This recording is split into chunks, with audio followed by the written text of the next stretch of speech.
Hey everyone, welcome back to another tier list video. I recently unboxed and reviewed these 12 minifigures at random, and they're from the LEGO Collectible Minifigures Series 27, which released in January 2025, and now it's time to rank them.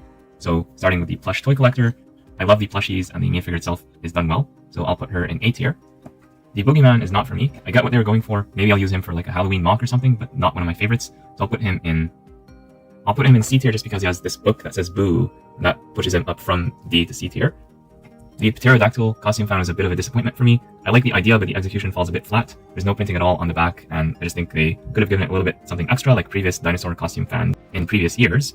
So I would have wanted to put this in A tier, but really it has to go to B tier for that reason. The pirate quartermaster is S tier. Everything is good about this figure. You get a nice animal on top, so S tier for her. The hamster costume fan is really cute. The only complaint I have about her is the non-articulatable legs, because they're using the shortest possible legs for her to represent a kid.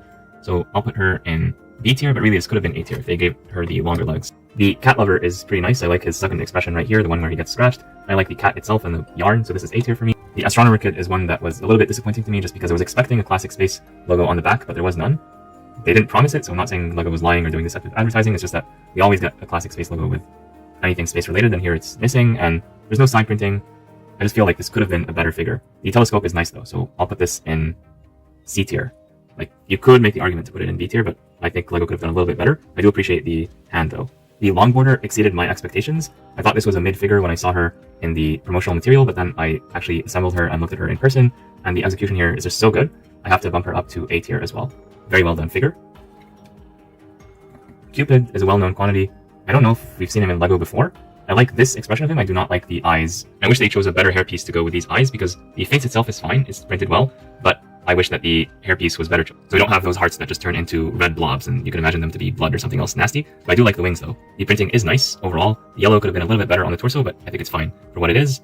I wish the legs were a bit longer, but I understand why they chose the shortest legs in this case, and I like the red heart as an additional accessory. So I'll put him in B tier. The steampunk inventor is very well done. I like the olive green. It reminds me of the Natural History Museum, and I think he will belong very well in that set. I do like the literal steam that's coming out of his accessory right there, and I like the top hat. A tier for me. This guy is obviously S tier. We really need to explain why. Actually, I will explain why. I know everybody's going to put this guy in S tier, but I will put him there because it's a new wolf faction. I think LEGO deserves a lot of credit for that.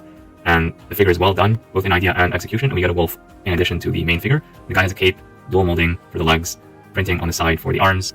I mean, it's a genuinely good figure, so obviously it's going to go into S tier. And finally, we have the Jetpack Racer. This is a nice figure to get. Nothing too special, but I do like the Octan branding. The side printing is done very nicely here. I just wish that the helmet was not scratched, but that's not the fault of the designer. So I feel like this would go in B tier, not because it's bad, but just because I don't want to put everything in A tier. So in the end, this is how I rank the minifigures in Series 27. I have a feeling like I put too many people in A tier, but I don't want to downrank any people now after I've already put them there.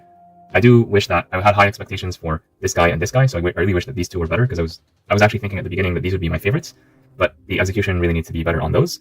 And yeah, at least we got 2 S tier figures in this series. I always got 1. I'm happy that this year there are 2. And another thing that I'm happy about is that we got no D tier minifigures in this series, and I appreciate that as well. But what do you think? Let me know in the comments down below. Do you agree? Do you disagree with my ranking?